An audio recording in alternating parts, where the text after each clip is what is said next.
జయ శ్రీమన్నారాయణ. నేను మీ icon astrologer Gattupalli Suresh Babu.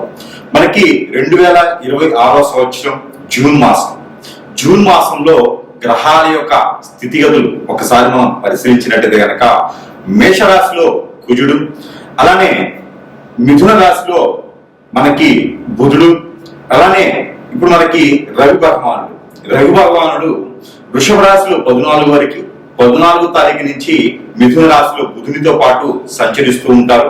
అలానే గురువు శుక్రుల యొక్క కలయికతో కర్కాటక రాశిలో ఈ మాసం మొత్తం కూడా కొనసాగుతూ ఉంటారు. ఇది జూన్ మాసంలో. అలానే సింహరాశిలో వచ్చేటప్పటికి మనకి కేతు ఉన్నారు. ఇక్కడ మనం చూసినట్టు కనుక కుంభరాశిలో రాహు ఉన్నారు. అలానే మనకి మీనరాశిలో శని భగవానుడు సంచరిస్తూ ఉన్నారు. గ్రహాల యొక్క స్థితిగతులు ఈ మార్గంగా ఉన్నాయి. ఈ యొక్క స్థితిగతులు మనం పరిశీలన చేసిన తర్వాత మరి ద్వాదశ రాశుల వారికి ఈ జూన్ మాసంలో ఎలా ఉండబోతుంది, ఏ రాశుల వారికి ఎలా ఉంటుంది, అలానే మేషరాశి నుంచి మీనరాశి వారికి నడిచేటువంటి గ్రహ సంచార ప్రకారంగాను, అలానే వారి యొక్క దశ అంతర్దశల యొక్క ప్రకారంగాను, గోచారంలో వారి యొక్క చంద్రుడి వద్ద ఏ గ్రహం ఉన్నది, చంద్రుడితో పాటు అనుకూలంగా ఏ గ్రహం ఉన్నది, ఈ ఒక్కసారి పరిశీలన చేసుకోవాలి. మరొక చిన్న విషయం ఏంటంటే, ఏ విషయం కూడా మనం పరిమాణం ఎలా ఉంటుందంటే కనుక గ్రహాల యొక్క స్థితిగతులు పరిమాణం ప్రకారంగా మాత్రమే మన యొక్క జాతకం అనేది విశ్లేషించబడుతుంది. కానీ ఇది వ్యక్తిగత జాతక ప్రకారంగా అయితే కాదు. మీకు మనము ఓవరాల్ గా అంటే ప్రమాణ పూర్తిగా కూడా ఇది ప్రమాణాలు ఎట్లా అంటే గ్రహాల యొక్క స్థితిగతుల ప్రమాణాలు ఎట్లా ఉంటాయి అంటే కనుక ఆ రాశిని మొత్తము కూడా సూచిస్తూ ఉంటాయి. దానిలో మీది ఉండొచ్చు, ఉండకపోవచ్చు. కానీ వ్యక్తిగత జాతకం తెలుసుకోవాలి.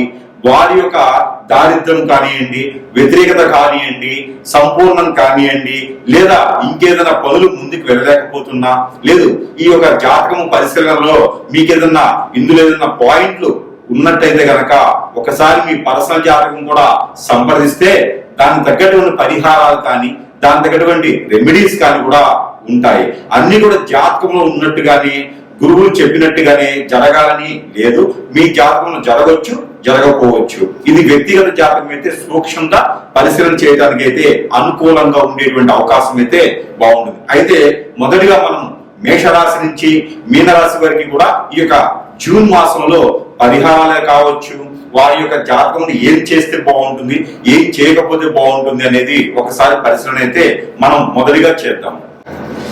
అలానే ద్వాదశ రాశుల్లో ఒకటి కుంభరాశి. ఈ కుంభరాశి వారికి జూన్ మాసం 2026 సంవత్సరం గ్రహాల స్థితిగతులన్నీ కూడా మీకు అనుకూలంగా ఉన్నాయి. ఒక శని భగవాని అశుభ దృష్టి, అలానే కేతు యొక్క అశుభ దృష్టి, రాహు యొక్క అశుభ దృష్టి, కుజుల యొక్క అశుభ దృష్టి తగ్గితే తదిమా గ్రహాలన్నీ కూడా మీకు 5 గ్రహాలకు సానుకూలంగానే మారిపోతున్నాయి. ఈ జూన్ మాసం 14వ తారీఖు తర్వాత ఫైనాన్షియల్ సమస్య కానీ, ఫైనాన్షియల్ ఇబ్బంది కానీ, ఎక్కడైనా సరే మీరు తాకట్టు పెట్టినటువంటి వస్తువులు కానీ, వైడూర్యాలు కానీ, అలానే మీకు ఎక్కడైనా సరే ఇంకా డబ్బులు తీసుకుంటే అప్పులు కానీ, ఇవన్నీ ఉంటే కూడా వాటికి ఒక సొల్యూషన్ దొరికేలాగా మంచి అవకాశాలు మీకు రాబోతున్నాయి. మంచి అనుసంధానటువంటి అవగాహన మీకు రాబోతుంది.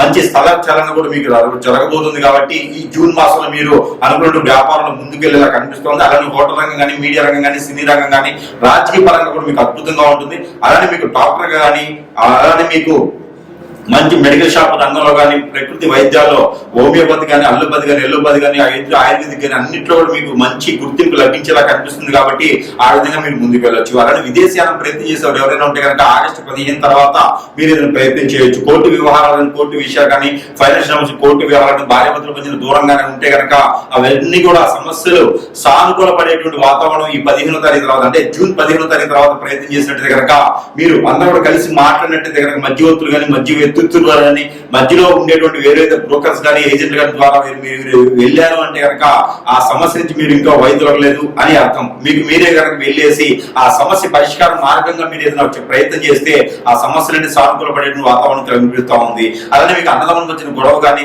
ఆస్తి తగాదాలు కానీ, స్థలాలు ఇళ్ళు గొడవలు కానీ ఉంటే కనుక అవి కూడా సమస్యగా ఉంది. ఈ యొక్క జూన్ 15 నుంచి 18 తారీఖు లోపు కనుక మీరు వాళ్ళతో మాట్లాడి ఆ సమస్యకు పరిష్కార మార్గంగా చూడొచ్చు. అలానే కనుక ఇక మీరు విదేశాలకు ఆగస్టు 15 తర్వాత వెళ్ళొచ్చు. కొత్తగా ఏదైనా వ్యాపారం చేయాలనుకుంటే కనుక కన్స్ట్రక్షన్ రంగం బాగుంది, పంట పొలాలు పండించేటువంటి రైతుగా బాగుంది, సినీ రంగంలో అవకాశాలు మంచిగా వస్తాయి, రాజకీయ రంగంలో మంచి పదవులు వచ్చేటువంటి అవకాశం ఉంది. ఇంకేదైనా కొత్తగా రంగంలో మొదలు పెట్టాలంటే కనుక మీరు ఏ రంగంలో అయినా సరే అడుగు పెట్టొచ్చు. హోటల్స్ లాంటి రంగంలో ఇంకా చాలా అద్భుతంగా ఉంటుంది కాబట్టి ఆ రకంగా ప్రయత్నం అయితే చేయండి. అలాగనే ఇంకా మీకు ఆరోగ్య సమస్యలు కొంచెం సూచిస్తూ ఉన్నాయి.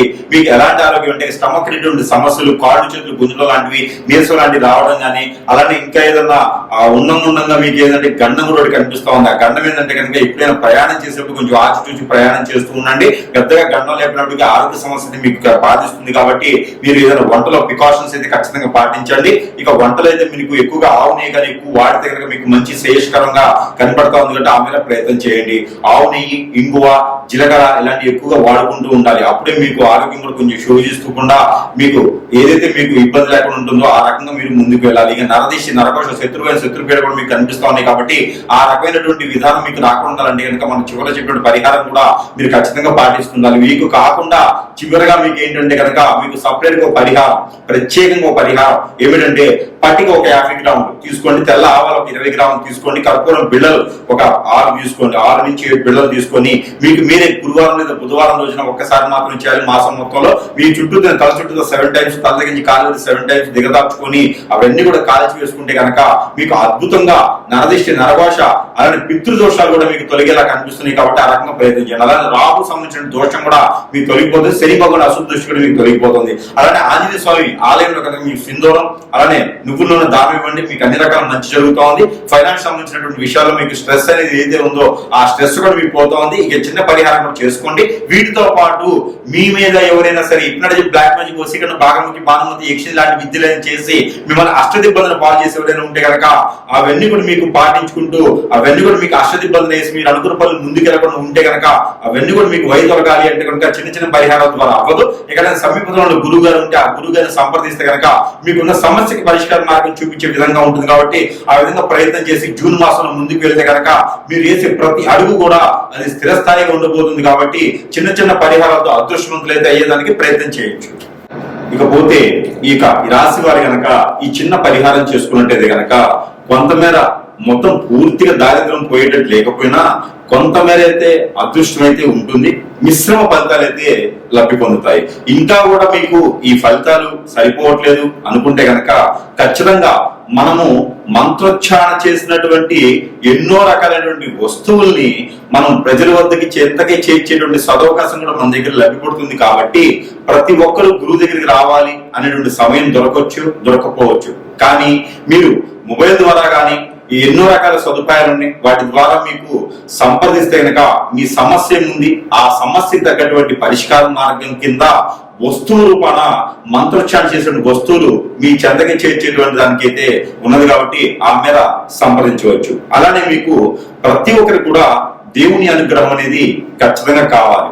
ఇక ఈ రాశి వారు అయితే కనుక చిన్న పరిహారం చేసుకోవచ్చు. అయితే పరిహారం కింద ఏమిటంటే కనుక దేవుని అనుగ్రహం ముందుగా చూసినట్టయితే కనుక మీరు అందరూ కూడా ఈ యొక్క మాసం జూన్ మాసంలో కనుక దత్తాత్రేయ స్వామి వారిని ఆరాధించిన, దత్తాత్రేయ స్వామి వారికి అభిషేక అర్చనలు, హోమాలు చేపించిన, దత్తాత్రేయ స్వామి వారి యొక్క ఆలయం వద్దన దత్తాత్రేయ స్వామి వారికి ఆలయాలు సపరేట్ గా ఉండవు. దత్తాత్రేయ స్వామి వారి ఆలయం ఎక్కడ ఉండిద్దంటే కనుక సాయిబాబా గారి ఆలయంలోనే దత్తాత్రేయ స్వామి గారు ఉంటారు.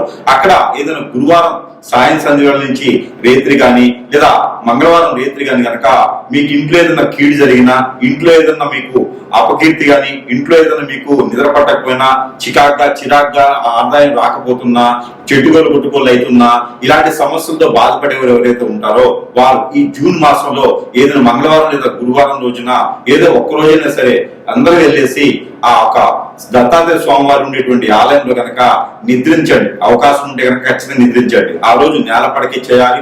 అలానే నాన్ వెజ్ భుజించకూడదు, శాకాహారులుగా వెళ్ళి నిద్రించండి. అలానే కనుక దత్తాత్రేయ స్వామి వారికి 5 నారికేళములు సమర్పించండి. ఆ నారికేళములు 5 కూడా అక్కడే వదిలివేయాలి. ఇంటికి తీసుకుపోయి పిల్లలకి చట్నీ చేసి పెట్టకూడదు, అవి అట్లే వదిలేయాలి. అలానే దత్తాత్రేయ స్వామి వారికి గోధుమ రొట్టెలు, ఈ గోధుమ రొట్టెల్ని మనం ఉప్పు వేయకుండా కాల్చేసి దాంట్లో బెల్లం కలిపేసి అక్కడ స్వామివారికి నైవేద్యం పెట్టి ఆ నైవేద్యాన్ని ఎంతమందికైనా సరే ప్రసాద రూపంగా సమర్పించుకుంటే కనుక ఆర్థిక సమస్యలు, ఆరోగ్య సమస్యలు, నరదిష్టి, నరకోశ, శత్రుభయం అలానే పితృదోషాలు మీకు కొంతమేర ఉపశమనం లభ్యపడుతూ ఉంటుంది. అలానే ఈ రాశి వారికి ఎవరికైనా పెళ్లిళ్ళు అవ్వట్లేదా? పెళ్లిళ్ళై కూడా భార్యాభర్తలు దూరంగా ఉంటున్నారా? పెళ్లి అయి కూడా పిల్లలు పుట్టట్లేదా? వ్యాపార వృద్ధి రావట్లేదా? ఇవన్నీ మీకు ఉన్నాయంటే కనుక మీరు కొత్తగా ఏదైనా వ్యాపారం మొదలు పెట్టాలన్నా, విదేశీ ప్రయాణం ఏదైనా చేయాలనుకుంటున్నారా? ఇవన్నీ కూడా మీరు మోసపోకుండా ముందుకు వెళ్ళేదానికి చిన్న పరిహారం చేసుకోండి. ఎక్కడైనా సరే నాగపడేలు కానీ, సుబ్రహ్మణ్య స్వామి ఆలయం కానీ, లేదా శివాలయంలో కానీ, లేదంటే మానసదేవి అమ్మవారు ఉంటే కనుక అక్కడ మీరు పంచామృత అభిషేకం కనుక చేసేయాలి. వినాయక స్వామి వారికి పొట్టు వస్త్రాలు సమర్పించండి. అలానే మీకు మరకత లింగం ఎక్కడైనా కనిపిస్తే కూడా అక్కడ మీరు అదృష్టకంగా అభిషేకం చేసుకోండి. కేసరి గణపతి ఎక్కడైనా మీకు అందుబాటులో ఉంటే కనుక అక్కడ మీరు అభిషేకం చేసిన, అర్చన చేసిన, పొట్టు వస్త్రాలు సమర్పించిన, మీకు బుధవారంలో చేసుకుంటే కనుక పెళ్లి కాని వారైతే కేసరి గణపతి, వ్యాపార వృద్ధి కానీ, ఆరోగ్య సమస్యలు కానీ, కోర్టు వ్యవహారాలు కానీ ఉన్న వారైతే కనుక మరకతి గణపతి కానీ, మరకత శివలింగం దగ్గర కానీ మీరు అభిషేక అర్చనలు చేయించినట్టయితే కనుక ఖచ్చితంగా మీకు ఉన్నతమైనటువంటి విదేశానికి మీరు వెళ్ళేదానికైనా, పెళ్లిళ్ళు అవడానికి ముందడుగు వేసేదానికైనా, మీకు ఇంకేదైనా గ్రహ దోషాలు కానీ, ప్రకృతి దోషాలు కానీ, పొలాలకి గట్లకి సంబంధించినటువంటి విషయాలు కానీ, ఏదైనా కోర్టు వ్యవహారాలు కానీ కూడా బయటపడేటువంటి అవకాశాలు మెండుగా ఉంటాయి. కాబట్టి ఒకరి దగ్గర నుంచి మోసపోకుండా ఉండాలంటే కనుక దక్షిణామూర్తి స్తోత్రం అనేది ప్రతిరోజు పారాయణం చేయండి. ఇలాంటి పరిహారాలు చేసుకోవడం ద్వారా మీకు అదృష్టం అనేది ఖచ్చితంగా కలిసి వచ్చేటువంటిది అయితే కనపడుతుంది.